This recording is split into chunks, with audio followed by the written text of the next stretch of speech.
د عمران خان د لپاره بوري خبردار جی چې په عمران خان باندې یو بل غټ کیس جوړېدو والا دی. مکمل تفصیل در سره شریکوم. نیب والا باقاعده انکوایري شروع کړې ده. کم کیس په شروع کیږي په هغې تفصیلا خبره کوو، خو بل طرف ته د اسحاق ډار حوالې سره جنرال باجوا څه انکشافات کړي دي په هغې باندې ټول نه پیله ډسکشن کوو. ځکه په ډان نیوز کې پرون یو ارټیکل چاپ شوی دی چې دې ارټیکل نوم د ډارک سټوري کنټینیوز و. د دې ارټیکل نوم چې کم لیکل شوی زما خیال زاهد نومي یو غټ صحافي دی، هغه د ارټیکل لیکلی دی او نوم دی د ډارک سټوري کنټینیوز جی. په دې ارټیکل کې لیکل شوي دي چې کله په 2017 کې د نواز شریف حکومت ختم شو، حکومت ختم نشو سوري چې کله په 2017 کې نواز شریف نااهل شو، نو هغه ټایم هم د دوی په حکومت کې تقریبا کال نیمو.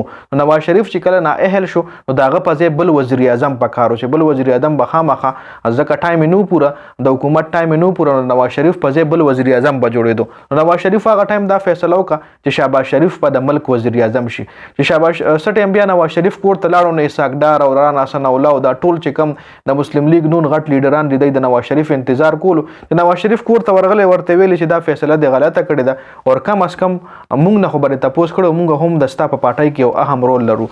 نو هغه فیصله بیا نواز شریف چینج کړه، هغه فیصله نواز شریف واپس وایسته. څه ټایم چې نواز شریف فیصله واپس ایسته نو ټیک هم دغه ټایم کې په دغه ارټیکل کې لیکل شوي دي وایي جنرال باجوا ویلي دي چې اسحاق ډار خپل سی وي جنرال باجوا ته ورکړه چې زما دا سی وی وګوره ما وزیر اعظم کړه، مطلب زه هم د وزیر اعظمۍ قابل یم او مطلب په ما باندې دغه وکړه چې زه وزیر اعظم شم. مطلب نواز شریف خو الریډي نااهل شو، نو د هغه په ځای چې اوس دا کم کال نیم حکومت پاتې نو دا د زه وزیر اعظم شم. اسحاق ډار چاله وي جنرال باجوا ته وي جی. نو جنرال باجوا ولوي چې دا خو ستاسو د پارټۍ انټرنل ایشو ده، دا خو د هغې فیصله ده، ستاسو د پارټۍ فیصله ده چې څوک وزیر اعظم کوي. وزیر اعظم دی کې زمون خو پکې څه کار نشته.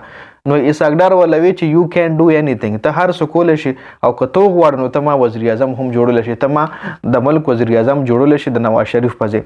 دا په دغه ارټیکل کې ښه صفه الفاظو کې لیکلی شوي دي. او بل طرف ته بیا دا خلک راپاسي په پارلیمنټ کې چغې وایي چې فیصلې په بند کمرو کې کیږي او موږ عوامو سره سترګې نشو لګولی او زموږ څوک مني نه او ملک حکومت داسې او فلانې داسې، عمران خان حکومت داسې او فلانې خپله دی څه کړي دي. ګوره بل طرف لا اوس په عمران خان په کیس باندې خبره کوو چې په عمران خان باندې بل کم غټ کیس جوړېدو ولې څنګه چې تاسو له معلومه ده کم کیسز چې په عمران خان باندې جوړ دي نو هغې کې څه شته نه، هغې کې به عمران خان ډېر زر ریلیز شي، هغې کې به عمران خان ته رهایي میلو شي. خو دا اوس چې کم کیس شروع کېدو والا دی دا یو ډېر غټ کیس دی جی. عمران خان خلاف نیب والا انکوایري شروع کړې ده. ویل کېږي چې 57 سیزونه عمران خان غیر قانوني خرڅ کړي دي جی.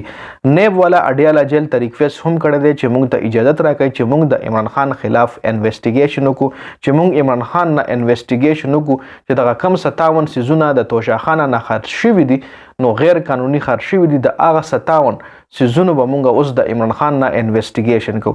نو اوس هغه 57 سیزونه څه دي؟ آیا په 57 سیزونو باندې بیا بل کیس کو چرې جوړ شو نو دا خو ځان له 57 کیسونه په عمران خان باندې جوړیږي، او که ځان له 57 نه جوړیږي نو یو کیس هم پې جوړیږي د 57 سیزونو.